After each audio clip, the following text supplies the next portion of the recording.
Welcome back to another episode of Got It Together, where we talk about real life issues and we offer faith-based solutions. We have an awesome topic today, but before we get into it, we want to do our check-ins. How's it going, guys? Ever so appropriate for today's topic, so I will defer from sharing right now. Well, I've had a great week. It's been a wonderful week. I can't complain. God is good. We're still here. Yes. We're still amongst the living, and we're healthy. Wait a minute. I forgot something. What's that? Oh, the sixth woman at the table. How could I forget? The sixth woman at the table is Cammie Jo Thomas. Thank you so much, Cammie, for your comments on our what to do when God is silent. Thank you so much for that, Cammie. You too can be the sixth woman in the room, so just comment. Remember, this is a dialogue. It is not a monologue, so we need to hear from you, ladies. Yes. Okay, let's jump into the topic for today. So I was talking to my children, and we had family meetings. And we had a family meeting the other day because I heard a story where this is such a crazy scam that's going on. You guys ever heard of voice cloning? Yes. Okay. So yeah, we were listening to a story on voice cloning where apparently some mother had received a call from her teenage daughter saying that she was in distress and, they wanted all this money and all these things. And we had a conversation around that, but the takeaway was that we really need to have a code word for your family. Yes. So at that time, we came together and we came up with a code word because in the event, in the event someone is truly abducted, then we need to know that it's really you. Yeah. And if not, it's like, oh, okay, yeah, you gotta go ahead and keep it, bang, hang the phone up. But that code word, I don't know if you guys know about it too, but it's definitely something that you want to create a code word in case someone tries these crazy behind scams. Yeah. I haven't even heard of that, so this is news for me, maybe for some of you guys as well, but wow. Yeah, it's funny because I heard a similar, I think it was on Nightly News, where this grandmother actually thought it was her grandson. Someone copied his voice and was like, I need money or he's going to, they're going to do some harm to him. She emptied out her bank account. She had to go to the bank 3 times. And he says, hey, Grandma, this is me. Can you please, they're going to get me. And cloning, she dumped out her whole bank account. And the next thing you know, she found out that she found out that he was at the basketball court playing basketball during all this time. And he wasn't in harm at all. And she drained her bank account. They can't find her. Yeah. And it sounds just like him. She says no reason for me to have ever thought that someone had cloned his voice. That's so funny. I remember one time the 3 of us were riding in the car and I got a telephone call from somebody. I didn't know who it was. And they were saying, we got your brother. We're going to kill your brother if you don't give us such and such amount of money. Now, I know I don't have a brother. I'm like, well, okay. But let me just make sure you're not talking about one of the other men in the family. So we all called our husbands. They all called. While I was on the phone with this guy, they called their husbands and my husband and made sure all the men in the family were okay. So I said, rock out, kill him. He ain't no good, no way. I ain't never liked him anyway. Do what you gotta do, bro. Let me know when it's done. So they never called you again. They never called me again, needless to say. But no, I don't advise doing anything like that. But it is good to have, like you said, a code word for if somebody. I mean, that was a very important thing to me, and I wanted to share it with everybody because with this digital technology now and all of this AI, we've created videos, we've taken pictures, and they're able to dissect our audio and now make up stories of things that we didn't say and sound like your children. And unfortunately, if you're not able to get to your kids immediately, then you're kind of in a panic-stricken state, which is the topic for today. What do we do with our anxious thoughts? Yes. Right?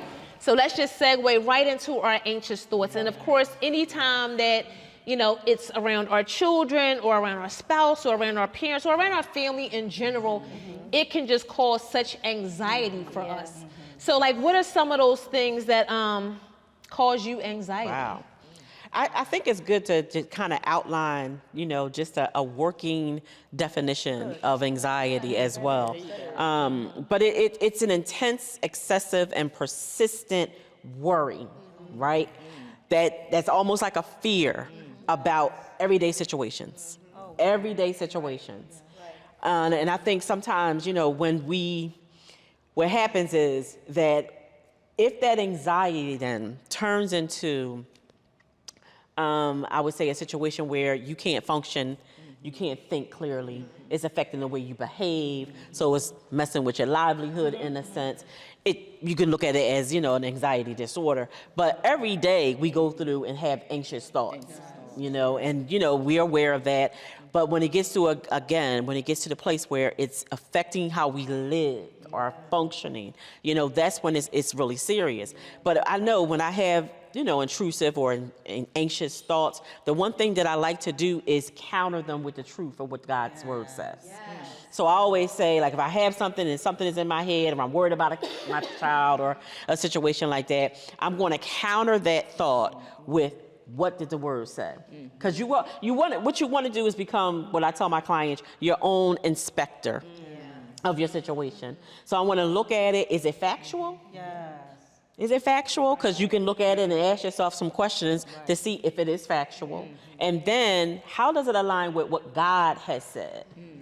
So that's a way, for me, because I'm anxious about my kids when they're flying and going away and doing different things. You always have those kind of thoughts that come to you. However, again, if it's something that's persistent, then you really want to look at how you are implementing some strategies, some coping strategies to manage them. And for our viewers, Tanya is a certified therapist. So, she's an expert in this subject matter. So this is why, she's kind of given more legs to the definition around, what do we do with anxiety, and, sometimes things get escalated to the point where you may need some therapeutic intervention or you may need to speak to somebody. But for us, and, medication may also be warranted, Janita, you're right about that. For us, at the table, we're not at that place. We're not at the place where we actually require that type of intervention, but we do have anxious thoughts. And the Bible, told us that we would, because what did he tell us? Be anxious for nothing. So, clearly it was meant that, you will have anxiety. Anxiety will happen. So what do you do with that? And to Tanya's point, the first thing to do is to find out where the anxiety is coming from. So what are those triggers? So back to that question, like, what types of things trigger your anxiety? So what can trigger my anxiety? At work, my job is so fast-paced. It's so fast-paced till I can start to feel overwhelmed. But what I have learned to do when I start to feel overwhelmed is I just take a deep breath. And I just say, Lord, where's this coming from? What's all this anxiety about? And then I say to myself, I can only do one thing at a time, right? So then I organize my thinking. I organize my thoughts. And then it makes it so much better. Just that little moment, that little pause, that deep breath. Just say, Lord, where are these thoughts coming from? And help me get past them. And he will. He really will. Because it changes your thought process. Because otherwise you can go spiraling down a hill of anxiety. Like, oh my God, what am I going to do? What I'm going to do? But once you calm your thinking, take that deep breath, ask the Lord for his help. He will help you because you've changed your process of thought. That's good. Yeah, that's what helps me.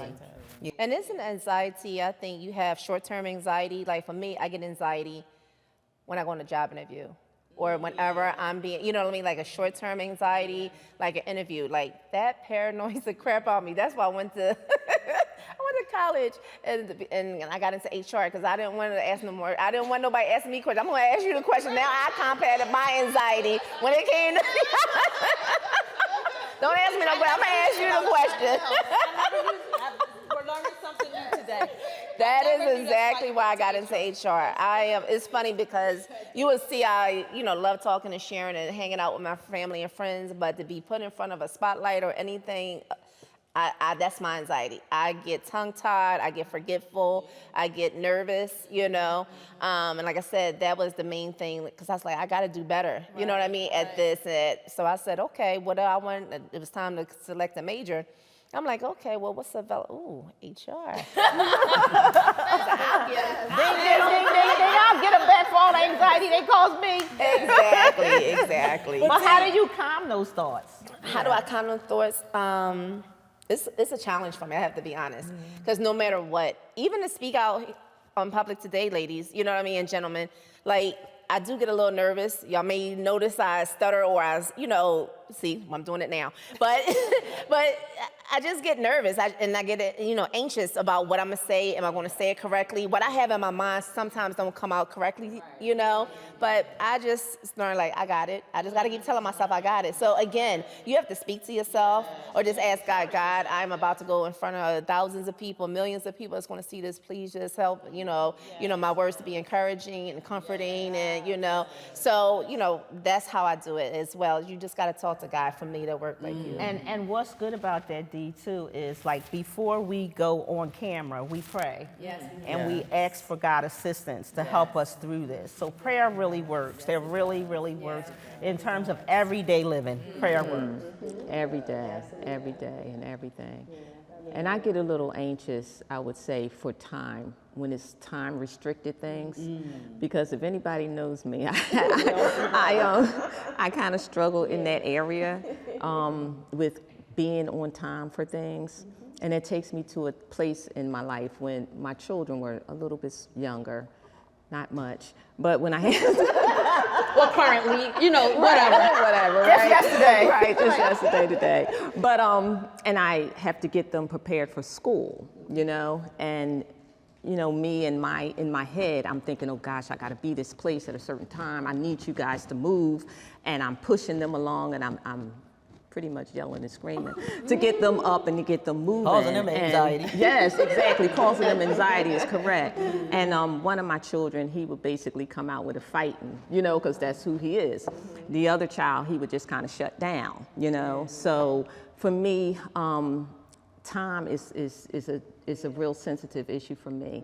And in my head, I'm thinking, oh gosh, I got to be at this place. And then, it's already difficult for me, but then I have to be responsible for the children and getting them moving. So it's all an extra thing, and so for me, time is a.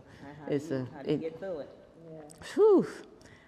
Like Dee and you all said, I kind of talk myself through it. You got to talk yourself off the ledge. Yes, exactly. Yeah, so I mean, it's not easy, but somehow, I managed to get through. But it's not easy. It's not easy for the children because I'm pushing them, but we make it through. Right. So now we know anxiety can also manifest itself in bodily issues, right? So sometimes I remember grandma used to say, I have a nervous, weak stomach. So then, she would, just have this look on her face where it was just like she was afraid that something was going to happen. Right. And I've read that, fear manifests itself in your stomach. And sometimes, like anxiety manifests itself in your back. You know what I mean? So like there's actually body association between these feelings and how it's affecting you in the physical form.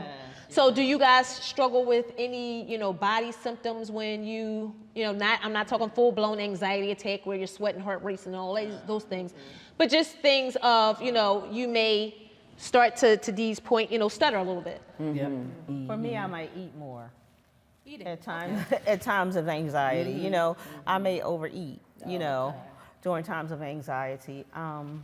Other than that, I don't think it physiologically affects me. Right.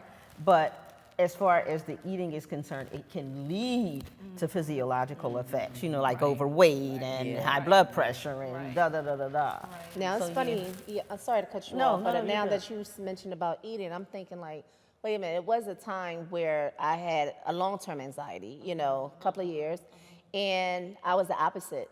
I couldn't eat. I could barely drink, you know what I mean? And again, it manifested in my stomach because I couldn't eat anything, but I was always going to the bathroom. You know what I mean? Because my nerves was that bad. And in that case, I lost over 45 pounds. But so you can either gain or you can lose depending on what that anxiety is. And for me, that was a long term.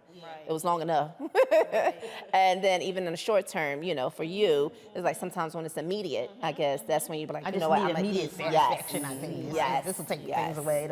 It's something to do to just to just kind of like chill me out. Yeah, I think I'm more like Janita, you know, because food is like a comfort type thing, so it kind of balances you out. So definitely when I get anxious, you know, you kind of eat more. For me, anyway. I get those butterflies.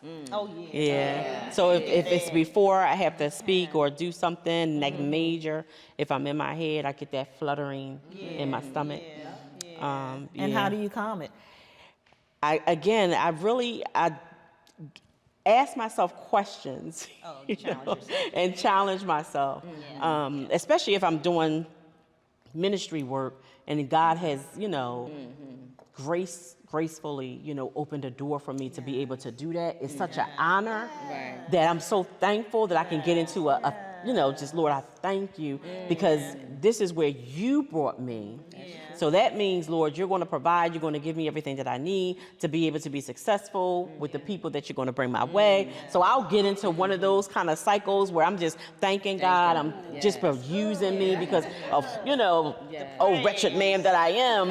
And you called me to this platform, and that's good. humbling. It's very humbling. Really good. But that's how I have to counter it because it definitely comes That's up. very good because what you're doing is you're praising him. You know, and that's an awesome place to begin because what praise does also is it changes your mindset, your focus. Right. You're now focused on the Lord. You know what I mean? So that's really a good way to deal with it. That's a good way to. It's like a mental hack. Yeah. So we were talking about, Donna, you shared a little bit about, I guess, the contagion of anxiety, right? Where, you know, it can kind of become contagious because if you're running through the household like a house on fire, you know, and the poor kids are just subjected to, right, all we're trying to do is go to a party, but yeah, everybody got, so now you've turned this party into a nightmare for everyone. Not so fun thing anymore. I don't even want to go. Get somebody else to do it. If you've now done that, I think we can kind of all agree because all of us have children that struggle with anxiety sitting here at this table. So just share a little bit about, if you wouldn't mind, you know, what does that look like in our children and kind of how did it come about? How did you see it come about? How is it manifesting itself in them? Because like I said, we aren't at the place where, you know, we're taking any medication for it or, you know, seeing anybody about it. We've kind of figured out some coping mechanisms of our own. We kind of do the ABCD where we acknowledge that we're having the activated thought, and then we kind of go with what our beliefs are saying about it. Then what are the consequences of that thing? And then, you know, we kind of disrupt that thought, right? Because that's exactly what it is. You do the A, which is you acknowledge, like, oh my God, I'm having this crazy thought right now. I'm thinking that Tiara should be home and she hasn't texted me yet, right? That's acknowledging the thing. And then the belief is what? She might have gotten into an accident. Oh my God, she could have gotten into an accident, right? So now the C is the consequence. Now I'm anxious. But then the D is to disrupt it. You disrupt that thought and say, no, Tiara being Tiara, who we know she is, she left her phone in the car and she forgot to call me. And then 30 minutes later, she picks up her phone and she calls me and all is clear. So we're able to kind of do that thing. But then for our kids who, you know, some of them are on medication, some of them have been on medication, you know, what do we think is the difference in that? Is it that we have the foundation of the Lord? Is it that therapy wasn't a thing for us in our generation? Or is it that their anxiety is higher and they kind of need some additional support? That sounds like it's all of that. Yeah. All the above. D? I really do. I feel like it's individual, you know, for each child, you know.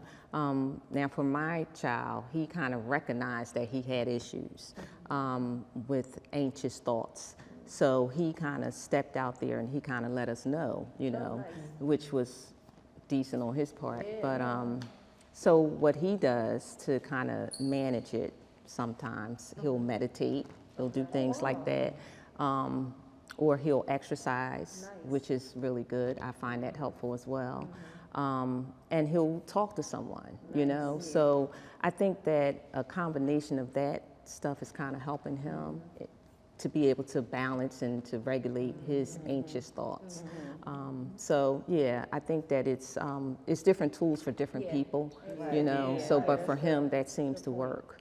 Yeah, You know. that's a really good point. Yeah, because I know, like, for my girls, one of my girls, what she does is she kind of like pulls away and she gets in her own head and she thinks it all through. And I think she kind of challenges her anxious thoughts until she's ready to come out of it. Then she'll talk to the rest of the world. But then my other daughter, if she's having an anxious moment, she calls me. She shares her anxiety. That's so sweet of her. Yes, you know, she calls me. I am so grateful to God that I can be an encouragement for her. Yeah.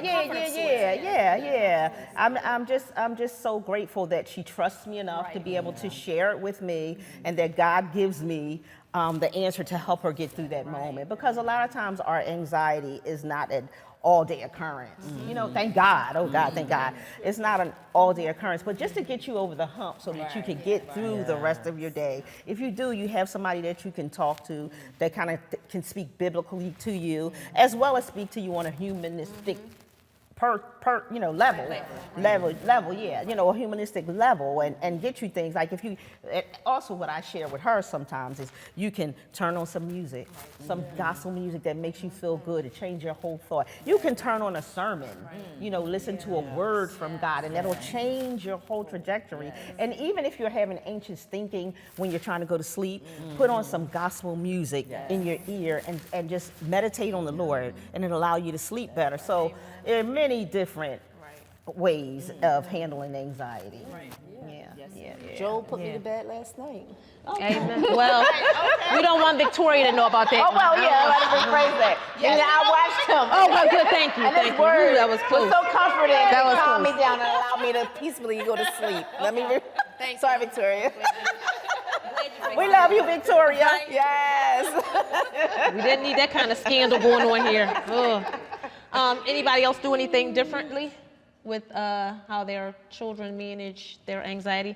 I think we're still trying to get a handle on it. There's been some introduction of medication that, of course, medications have side effects, right? Yeah. So it kind of hasn't been a one knock out the park. So it hasn't been like, okay, take this thing and then now, you know, the anxiety is gone, but it is a work in progress. And, you know, to your point, I'm grateful for having those conversations that, you know, in times where, you know, she needs to talk to me about things, that I am open and available, and I am also a safe space in a non-judgmental place. Because I recognize that, you know, our mind is a computer, so all day long there's so much input, and there's no stopping, then, you know, you're going to get anxious. So a lot of times we do some redirecting, and, you know, it has helped, but, you know, medication has been also attempted. And I think it's a good idea. I know for, I'm always encouraging my children, it's important for you to talk. It's very important for you to talk. Try to identify where you are, because I'm finding now that a lot of young people are unable to do that. They're unable to really communicate. And it's very important for you to be able to understand your emotions, to note what they are, to acknowledge what they are, and to be able just to talk. So I'm always asking the question, okay, well, what are you feeling? Well, what are you thinking? And sometimes when I'm, you know, they'll be like, well, I don't really know what I'm thinking. Yeah, you do. Take your time, take a deep breath. Whatever thought comes to your mind, I want you just to say it. Because what you want to do is you're going to take that, and then you can go and follow it down to a root to gain some understanding of why this may be bothering you or getting you to this anxious place. So it's good to really have the conversation with your kids. And then too, when you are talking about talk, a lot of times our kids may shy away from speaking to us about their anxious thoughts. So getting some help outside of us, getting some professional help could help them too. I think there are many ways to attack anxiety. You know, there are many ways to attack We it. can do series of conversations on this topic, just because, you know, there's so many tentacles to anxiety, you know, because it's not just anxiety, and then you have the fear, right? Then you have the worry, and then so there's so many different layers to it. But I just wanted to have this surface conversation, or this initial conversation, I'll say, about it, because the anxiety numbers are going up so high. I think it's like 4 in 10 at this point, so it's almost half. I mean, anxiety medication is like a $1 trillion industry at this point. So it's nothing small. It's, you know, I unfortunately don't really think it's getting better, and I don't think our phones are helping us much with it either. So, you know, it's something that we'll have to continuously revisit, and just to try to figure out how we help each other navigate, as well as, you know, helping our children to be able to navigate, because it's serious. Like, you know, you want to have control over your mind. Yes, absolutely. And that's what it does sometimes. It makes you feel like you're losing your mind. And, you know, and another thing that it could possibly lead to, or you can spiral down into depression. Yeah. You know, and the list goes on and on and on and on with possibilities of things that could happen if we stay in an anxious state. So that's why it's so important that when we initially start to experience anxiety, we try to find a solution. You know, and we need to cast away those thoughts too, as quickly as we can, and a solution will help us do that. That is so true. That's 2 Corinthians 10. So yeah, I think this has been a great initial conversation. There'll definitely be more dialogue about this, because, you know, as we shared today in today's episode that our children struggle with anxiety, we also have anxious thoughts as well. And some of the tools that they are using is, you know, some of them are using medication, some of them are using meditation and exercising as another form of it. And then there's, you know, of course, praying, and we can never pray enough. There's worship music that we can use. So whatever works best for you, do it, because anxious thoughts they're no fun. I mean, they're no fun, but they're not going to go away either. So the best thing you can do is try to activate what it is, like identify what is causing you anxiety, and then figure out what that belief is around it. Once you figure out the belief around it, and then you just sit there and say, wait a minute, that hasn't even happened. So try to dispel what it is that you think the anxiety is causing. So this has been another amazing episode, and we just want to say from all of us to all of you, thanks for coming together to get it together. We got it together. Like, comment, subscribe, and share. Thank you, thank you, thank you.